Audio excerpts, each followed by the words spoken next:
do a great job with the race, and Chattanooga seems to give it tremendous support, and it's wonderful to come over and race on the Tennessee River.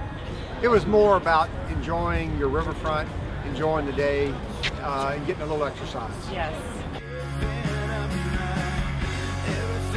I was able to make a little distance about a fourth of the way in, and then kept it all the way to the finish. And luckily there was, a great crowd here, and they were cheering and very supportive. So I was able to paddle fast and keep the lead.